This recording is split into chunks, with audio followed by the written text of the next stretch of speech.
elemento que me gustaría introducir para pensar la violencia dentro de la universidad es reflexionar a partir de qué lugar ha tomado la universidad en este punto.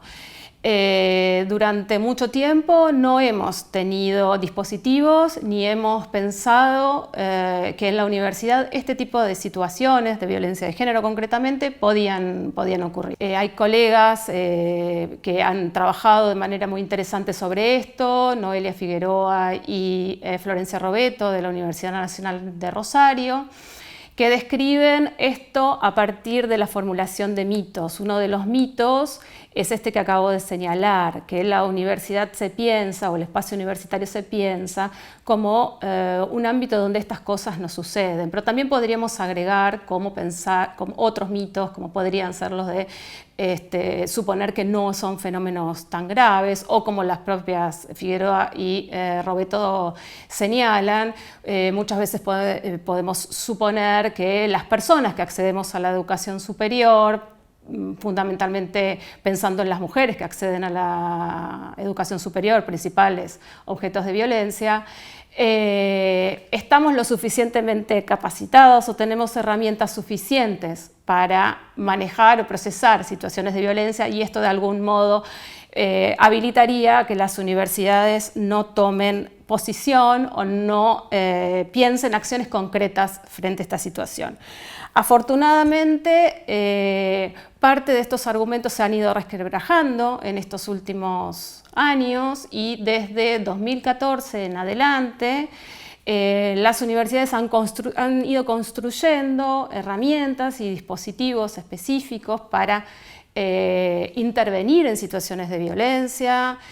para reflexionar e investigar alrededor de las situaciones concretas de violencia que se producen en la universidad, y de algún modo están cuestionando y son una manera de tomar posición clara frente a esta situación y considerarse la universidad como parte de este problema. Actualmente casi la mitad del sistema universitario de gestión pública tiene este tipo de dispositivos, que en general los conocemos como protocolos, procedimientos de intervención. El quiebre en una de esas que se ha producido en estos años está más bien vinculado a que esa reflexión, que muchas veces estaba puesta en objetos que estaban fuera de la universidad,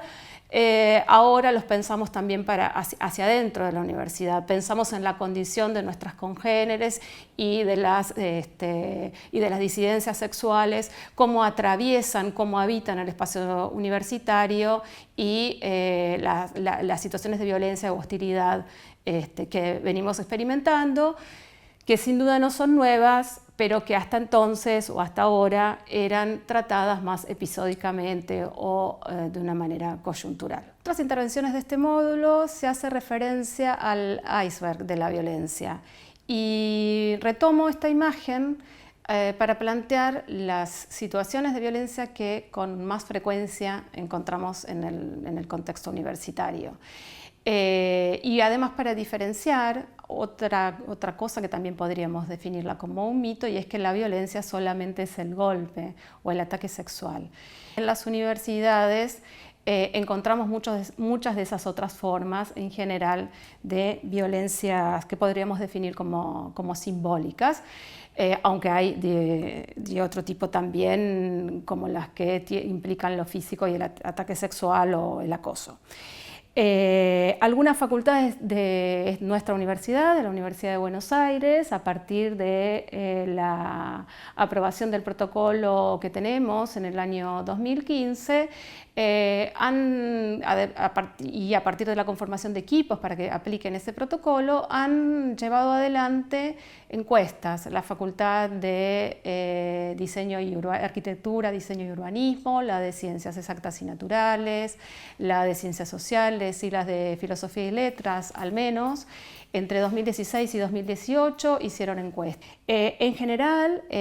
coinciden estas encuestas en que la violencia que se percibe mayoritariamente y con más frecuencia, en particular por las mujeres, que son las que más responden a la encuesta,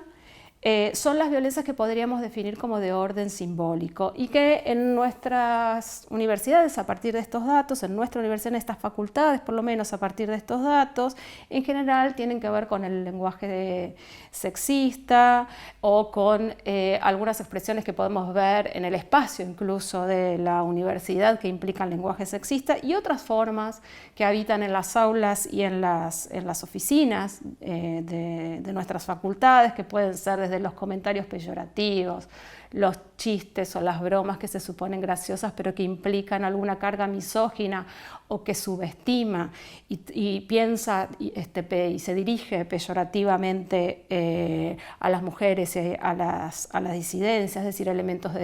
que contribuyen a una subestimación de género. Como decía antes, también puede dentro de las aulas o dentro de las oficinas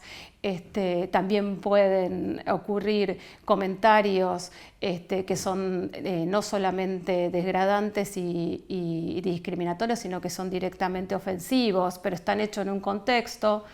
donde se busca la complicidad de quienes están presentes y que tienen un registro aparentemente simpático o coloquial, entonces esto morigeraría su efecto discriminatorio y violento, pero para las personas que lo reciben no necesariamente es así. Y entonces me parece que estamos obligadas a pensar en una segunda instancia vinculado a esto, y es qué efectos esto tiene en el desarrollo personal de las personas en términos académicos y en términos laborales. Cuánto de esto puede ir en detrimento de las expectativas y de las expectativas concretas respecto a las carreras profesionales y laborales y de los efectos sobre el desarrollo profesional y académico. Cuánto puede estar desalentando a la continuidad de una carrera o a proponerse metas dentro del desarrollo profesional y laboral. Y una cuestión que me parece muy importante subrayar es que estas situaciones existen en un marco de relaciones interpersonales como las que ocurren en nuestras facultades, en unidades académicas, en las universidades en general, donde están atravesadas múltiples formas y vinculaciones,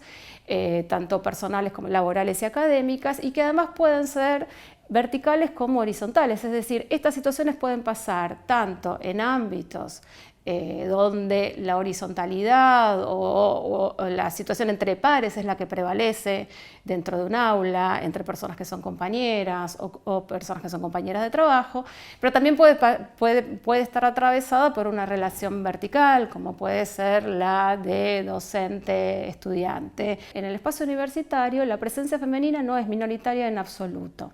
Ahora, esa presencia femenina, que no es minoritaria en absoluto, no necesariamente se respeta en todos los espacios universitarios de gestión, de administración, laborales, de la facultad. Si trabajáramos sobre la imagen de una pirámide, podríamos verificar que en la base esa pirámide es relativamente igualitaria en términos de, otra vez, binarios de varones y mujeres. Incluso en algunos casos la mayoría son mujeres, pero a medida que vamos ascendiendo en esos escalones que podríamos ir formulando en esa pirámide, nos vamos a encontrar con que las mujeres van descendiendo en algunos segmentos y pierde esa proporcionalidad inicial o ese nivel más bien igualitario o equitativo inicial. Y eso justamente desciende fundamentalmente en los cargos, a la hora de distribuirse los cargos de poder de decisión, o los más prestigiosos o los más reconocidos en términos simbólicos y materiales. A veces se utiliza una imagen que es la de techo de cristal para definir algo de esta problemática, no toda, pero algo de esta problemática, que indica un techo que existe, aunque no se vea, y que explica en parte esta situación de inequidad frente, por ejemplo, a lugares de decisión, como decía antes, y que podríamos registrar muchos motivos, que algunos tienen que ver con cómo está estructuralmente organizada la sociedad y la carga heteropatriarcal que pesa sobre las mujeres y que las limita muchas veces, por ejemplo, a que las tareas de cuidado en el ámbito de lo doméstico estén sobre todo en manos de ellas, y entonces esto podría resultar alguna dificultad a la hora del ascenso individual en el orden laboral o académico, pero también podríamos pensar en otras formas que tienen que ver como